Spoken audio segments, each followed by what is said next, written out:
Sebuah truk molen bernopol AG 8840UP mendadak oleng lalu menabrak 3 sepeda motor yang sedang parkir dan juga teras rumah warga pada Jumat 29 Maret 2024 siang.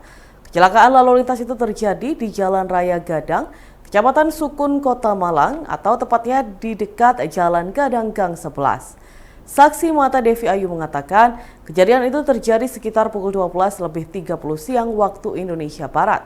Ia mengungkapkan saat itu kondisi jalanan sedang sepi karena masih waktunya sholat Jumat. Truk molen melaju dari arah utara dan langsung mengarah ke pinggir jalan. Truk kemudian menabrak 2 tiang telepon dan pohon hingga bagian pintunya lepas. Truk terus melaju lalu menabrak beberapa sepeda motor yang sedang terparkir dan baru berhenti setelah menabrak teras rumah warga.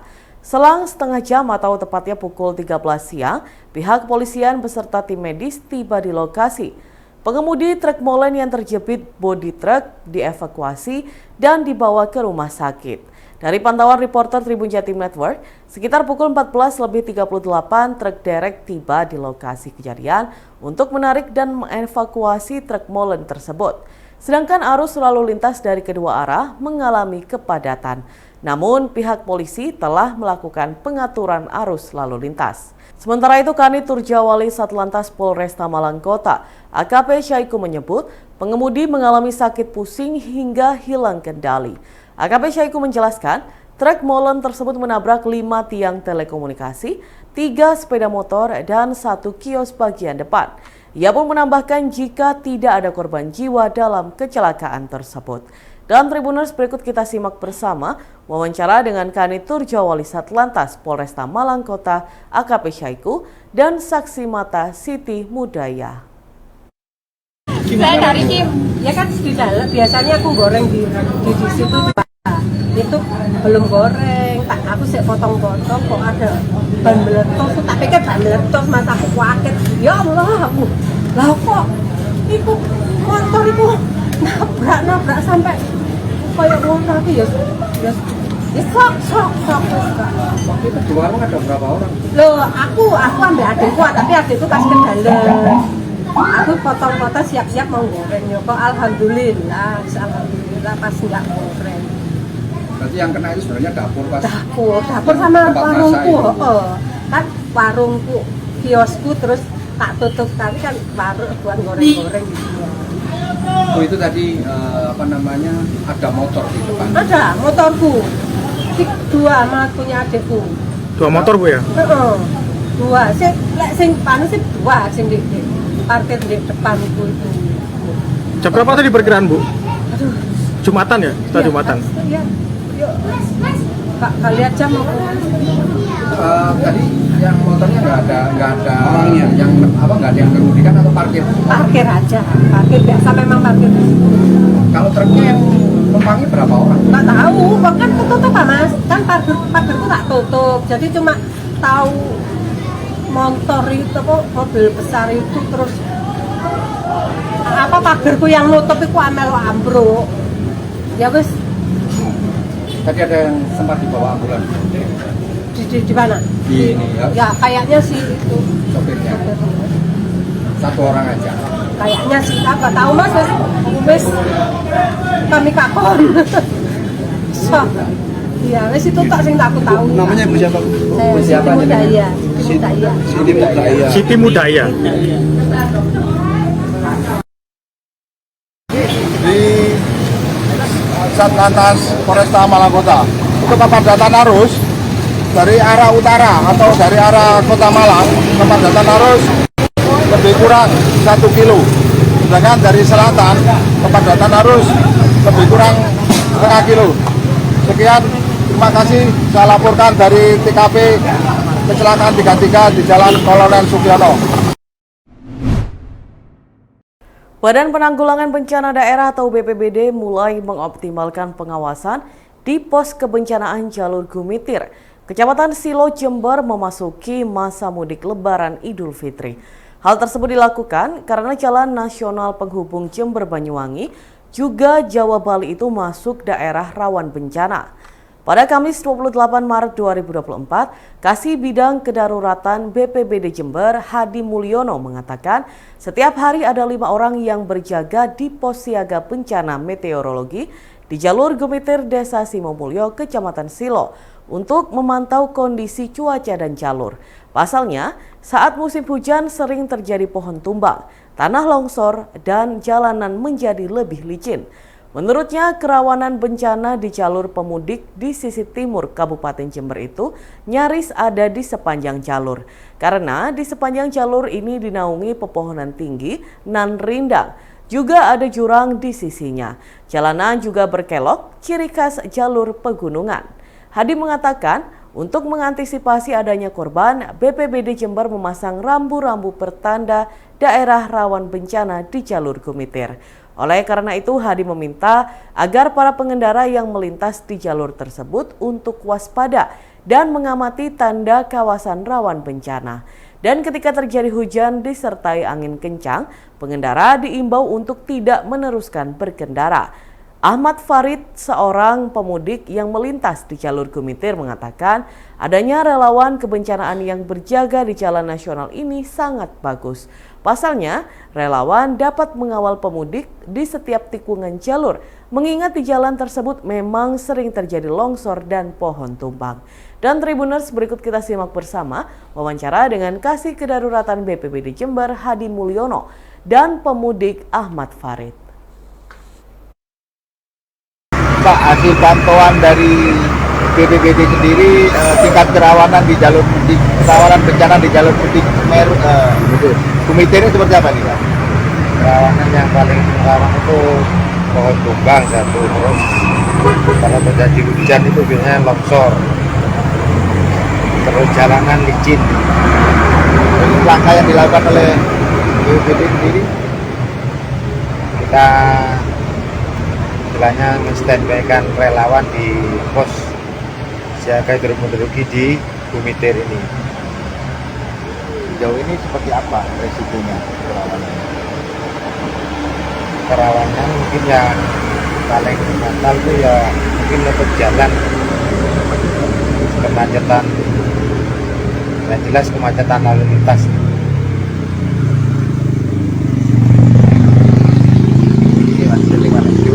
Diulang mana? Rame kendaraan ya.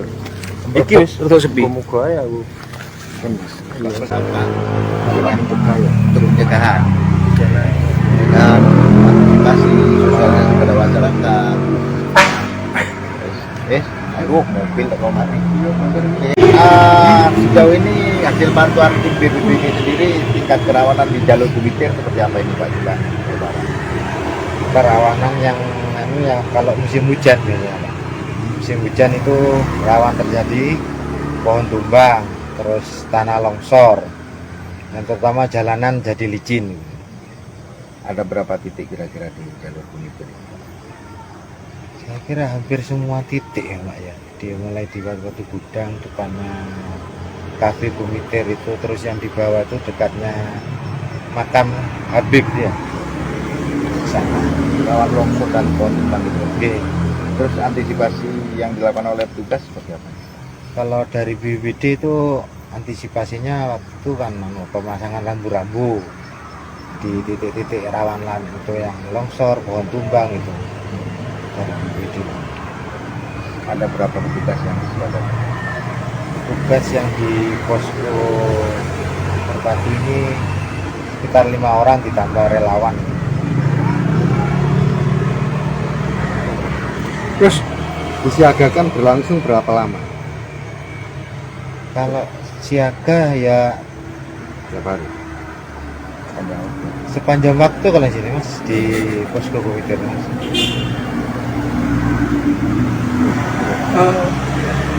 Himbauan khusus bagi para pemudik yang melintas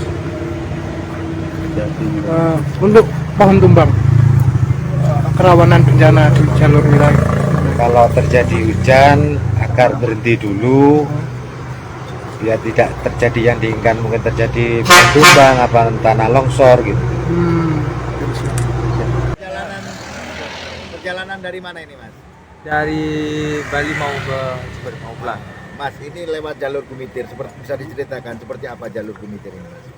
Oh, kalau soal jalur Gumitir nih penuh belokannya, rawan sama longsor juga. Gitu. Sudah berapa kali ya ini ya? Sering. Apa antisipasi pribadi yang dilakukan ini? Antisipasi itu ya buat kendaraan sendiri, terus ya jangan lupa pakai helm, keselamatan itu juga dijaga. Memang sering terjadi longsor sini. Cukup sering kalau sudah seperti musim hujan gitu. Mas, keberadaan banyak petugas relawan di jalur Gumitir ini tanggapannya seperti apa ini, Mas? Beruntung sekali. Untungnya apa, Mas? Beruntungnya itu dikawal. Oh, contohnya pas di tikungan gitu. Dikasih tahu itu ya. Dia Nama? nama Ahmad Sari. Ahmad Farid. Sip, makasih Mas. Thank you. Wis, Ya. Presiden Joko Widodo menggelar acara buka bersama atau bukber Kabinet Indonesia Maju pada Kamis 28 Maret 2024 sore. Dalam acara tersebut, Jokowi duduk satu meja dengan Presiden terpilih Prabowo Subianto. Namun dua Menteri PDIP terpantau tidak menghadiri acara bukber tersebut. Dikutip dari Kompas.com, acara bukber Jokowi dimulai sekitar pukul 17 sore waktu Indonesia Barat. Saat acara dimulai, Wakil Presiden Ma'ruf Amin memberikan tausiah mengenai hikmah puasa Ramadan. Para menteri dari Kabinet Jokowi pun tampak mendengarkan dengan seksama. Terpantau sejumlah Menteri Jokowi hadir, seperti Menteri Keuangan Sri Mulyani, Menlu Retno Marsudi, Menteri Perdagangan Zulkifli Hasan, dan masih banyak lainnya. Sayangnya, dua menteri dari PDIP tidak menghadiri undangan buka bersama dari Jokowi. Adapun kedua menteri PDIP itu ialah Menteri Sosial Tri Risma Harini dan Menteri Hukum dan HAM Yasona Lauli. Selain itu, dua menteri dari PKB, yakni Menteri Ketenagakerjaan Ida Fauzia dan Menteri Desa Pembangunan Daerah Tertinggal dan Transmigrasi Abdul Halim Iskandar juga tidak hadir. Dalam acara tersebut pun juga tidak terlihat Kepala Staf Kepresidenan Muldoko, Menteri PUPR Basuki Hadi Mulyono, dan Menteri BUMN Erick Thohir. Harvey Muiz, suami Sandra Dewi, diketahui terjerat kasus korupsi tata niaga komoditas timah.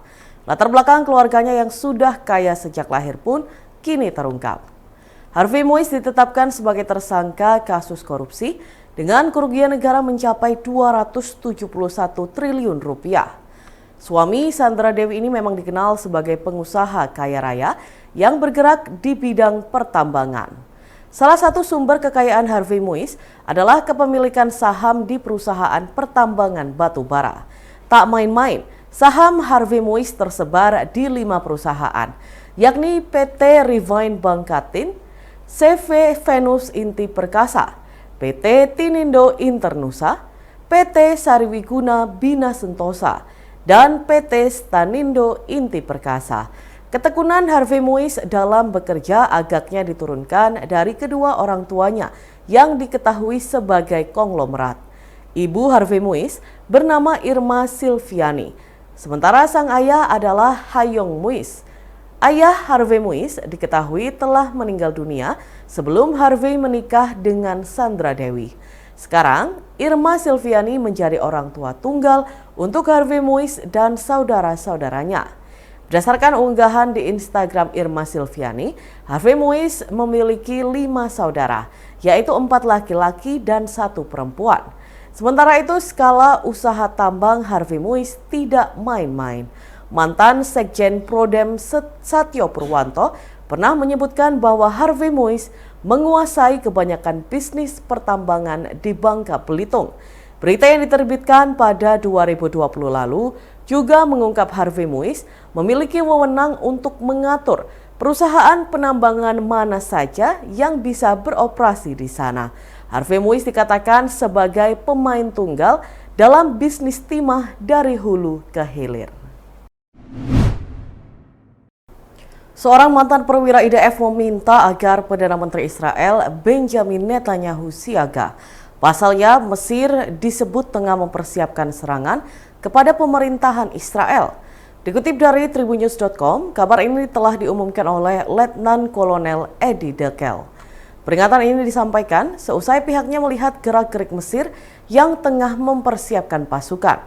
Bahkan mereka juga disebut sedang membangun sejumlah infrastruktur keamanan negara untuk menyerang Israel. Pembangunan dipercepat setelah masa kerusuhan regional dan penggulingan Ikhwanul Muslimin dari kekuasaan di Mesir pada tahun 2013. Pada saat yang sama, pembelian senjata canggih mulai dilakukan. Kini Mesir menduduki peringkat ke-12 tentara terkuat di dunia, mengungguli Israel. Hal ini membuat Israel khawatir jika Mesir sewaktu-waktu bisa menyerang wilayah Zionis. Terlebih, belakangan ini Mesir sempat mengancam akan menangguhkan perjanjian Camp David. Ancaman itu diduga untuk menggertak Netanyahu dan pasukannya agar tidak nekat melanjutkan serangan darat di Gaza Selatan, terutama Rafah. Untuk mengantisipasi adanya serangan dari Mesir, Eli meminta Netanyahu mengarahkan sumber daya militer. Tujuannya untuk melindungi negara dari ancaman Mesir. Selain itu, agar bisa mengantisipasi serangan mendadak yang dilakukan Mesir, seperti yang dilakukan Kairo pada Perang Oktober 1973 silam. Bulan penuh berkah Ramadan tidak ingin dilewatkan begitu saja oleh puluhan siswa SD Negeri Jadih 7, Kecamatan Socah, Kabupaten Bangkalan. Mereka tampak antusias berbaris untuk membagikan ratusan bungkus takjil di kedua sisi pinggir jalan raya Desa Jadi pada Kamis 28 Maret 2024 sore. Kepadatan lalu lintas di jalan-jalan desa lintas kecamatan selalu mewarnai momen ngabuburit selama bulan puasa Ramadan. Kondisi ini dimaksimalkan para guru dan komite untuk turut terjun melakukan pengawasan terhadap puluhan siswa saat pembagian ratusan bungkus takjil. Banyaknya deru suara mesin dan knalpot kendaraan bermotor tidak menyurutkan semangat bocah-bocah kelas 6 SD itu. Keceriaan dan lemparan senyum selalu tersaji dari wajah-wajah polos puluhan bocah ketika memberikan bungkusan takjil kepada para pengendara yang melintas. Ratusan paket bungkus takjil itu diangkut dari sekolah menggunakan mobil pick-up. Karena jarak sekolah dengan lokasi pembagian takjil berjarak sekitar 1,5 km, puluhan siswa datang ke lokasi dengan dibonceng motor para wali. Sebelum diturunkan dari bak pick-up untuk dibagikan, ratusan bungkus takjil terlebih dahulu didoakan oleh Kepala SDN Jadih 7 Nahli, serta Ketua Komite Sekolah Abdus Salam, para guru dan paguyuban wali siswa. Nahli menjelaskan, mereka sengaja melibatkan para siswa sebagai upaya menumbuhkan sekaligus memupuk kepekaan sosial melalui kegiatan berbagi takjil di bulan suci Ramadan. Selain itu, para siswa dikenalkan dengan momen kebersamaan melalui gelaran buka bersama hingga sholat tarawih bersama seluruh siswa, para guru, komite, hingga paguyuban wali siswa. Dan Tribuners, berikut kita simak bersama wawancara dengan Kepala SDN Jadih 7 Nahli dan Wakil Ketua Paguyuban Wali Siswa Yuyun. Pak, anak-anak SD bagi-bagi takjil berapa bungkus nih Pak?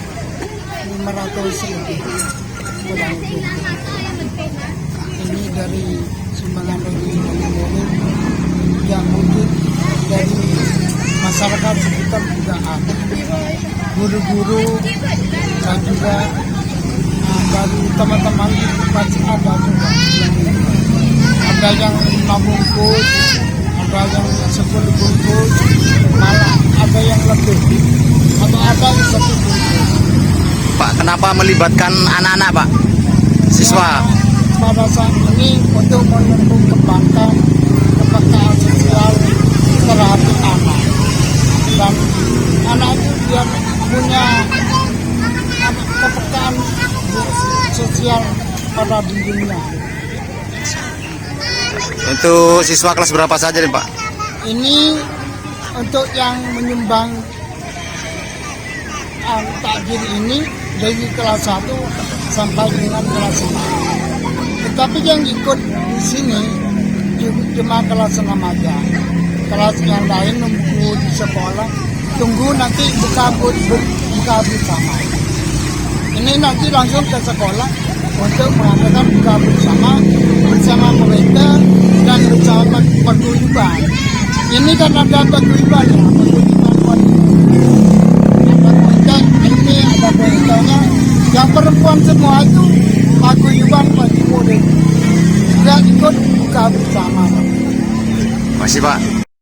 Perasaannya senang, malah yang nggak kebahagiaan kayak kelas yang lain yang nggak disuruh ikut malah pengen ikut, cuma takut bahaya kalau kebanyakan, kan masih kecil. Soalnya ikut serta dilibatkan dalam pembagian takjil ini, bisa bersosialisasi, bisa berbagi dengan sesama. Habis ini lanjut apa Pak? Buka bersama ya? Buka bersama di sekolah tapi.